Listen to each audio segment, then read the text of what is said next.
Hello बच्चों, आइए प्रश्न को देखते हैं। 5 और 26 के बीच 5 संख्याएं ऐसी डालिए ताकि प्राप्त अनुक्रम एक समांतर श्रेणी बन जाए। प्रश्न को हल करने से पहले इसकी मुख्य अवधारणा की चर्चा कर लेते हैं। तो देखिए, मुख्य अवधारणा, जब भी अपने पास इस तरह से संख्या डालने का बोले, मतलब या तो वो गुणोत्तर श्रेणी बनाने के लिए बोलेगा या फिर समांतर श्रेणी बनाने के लिए बोलेगा। तो इसको हम लोग बोलते हैं समांतर माध्य या गुणोत्तर माध्य। यहाँ पे समांतर श्रेणी के लिए बोला है तो समांतर माध्य हमें बनाने हैं। देखिए, समांतर माध्य। अब समांतर माध्य बनाने का मैं तरीका बता देता हूँ।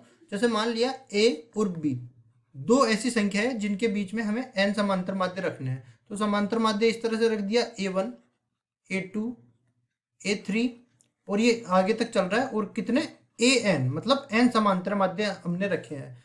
अब हम लोग जानते हैं कि किसी समांतर श्रेणी में, यहाँ पे रख देते हैं। देखो, समांतर श्रेणी का अगर प्रथम पद A से व्यक्त होता है और उसका सार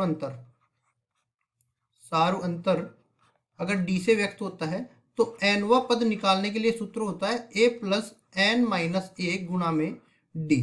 अब ये वाला सूत्र इधर लगाएंगे तो देखिए यहाँ पे क्या बनने वाला है। यहाँ पे अंतिम पद तो क्या है, B के बराबर, और प्रथम पद A के बराबर है। कितने पद हो गए कुल मिला के? देखो, n तो समांतर माध्य और दो पद ये हो जाएंगे, तो n प्लस 2 माइनस 1 गुणा में D, इस तरह से बनेगा। अब देखो D, ये A, B और n ये तो हमने अपनी तरफ से मान लिया। D का मान हमें निकालना है तो निकालेंगे। देखिए, ये क्या बन जाएगा, n प्लस 1 गुणा में D बराबर में B माइनस ए। फिर आगे इसको सरल करते हैं तो D का मान मिल जाएगा B माइनस ए बटा में n प्लस 1। इस तरह से ये सूत्र अपने पास काम में आने वाला है। अब चलते हैं, हम सवाल को सरल करते हैं सूत्रों का प्रयोग करके।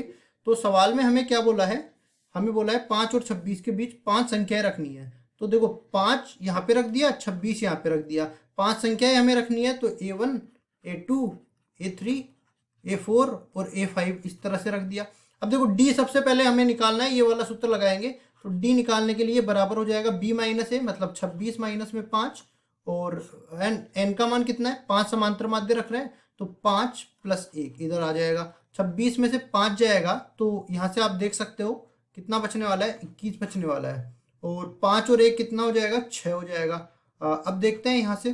देखिए, इसमें 3 का भाग ऊपर नीचे जा रहा है तो ऊपर तो 7 बच जाएगा, नीचे 2 बच जाएगा। 7/2 अपने पास इसका सार्वंतर मिल जाएगा। अब उसके बाद देखो, हम संख्याएं रखते हैं तो यहाँ से सबसे पहले A1 का मान निकालेंगे। A1 किसके बराबर हो जाएगा, A प्लस D के बराबर हो जाएगा। A किसके बराबर है, 5 के बराबर है। 5 में 7/2 जोड़ेंगे तो ये मिल जाएगा 5 दूनी 10, 10 और 7 17/2।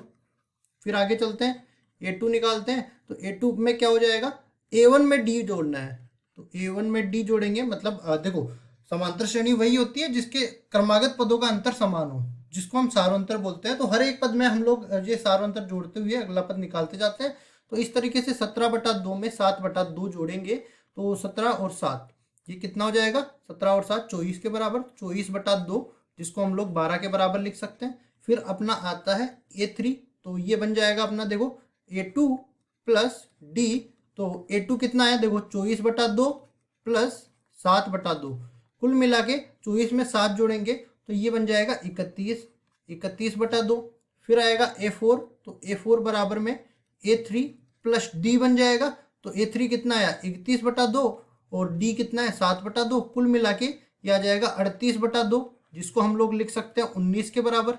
और फिर आएगा अपने पास A5, तो A5 किसके बराबर आ जाएगा, 38/2 में हम लोग जोड़ देंगे क्या, 7/2, तो ये अपने पास बन जाएगा। इसको हमने लिखा नहीं, ये बनेगा A4 प्लस D, तो इसको हमने पहले ही लिख दिया। 38 और 7 कितना हो जाएगा, ये बन जाएगा अपने पास 45/2। उसके बाद हम लोग इसमें जोड़ के देख लेते हैं क्या B आता है क्या। तो B बराबर में क्या बनेगा, देखो, A5 प्लस D बनेगा। तो A5 कितना, 45/2 आया। इसमें 7/2 जोड़ेंगे तो अपने पास ये 45 और 7 कितना हो गया, 52। 52/2 26 के बराबर मिल गया। जैसा कि हमें पहले ही पता था कि ये अपने पास 26 के बराबर दे रखा है B का मान। तो हमने जो संख्याएं निकाली वो बिल्कुल सही संख्या है। इनको एक बार फिर से रख के बता देता हूँ। मान लो 5 और 26 तो ये दे दिया।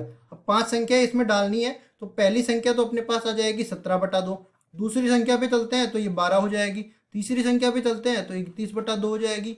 चौथी पे चलते हैं तो 19 हो जाएगी, और पांचवी पे चलते हैं तो 45/2 हो जाएगी। इस तरह से हमने 5 संख्याएं निकाल ली, और यही हमारे समांतर माध्य होंगे 5।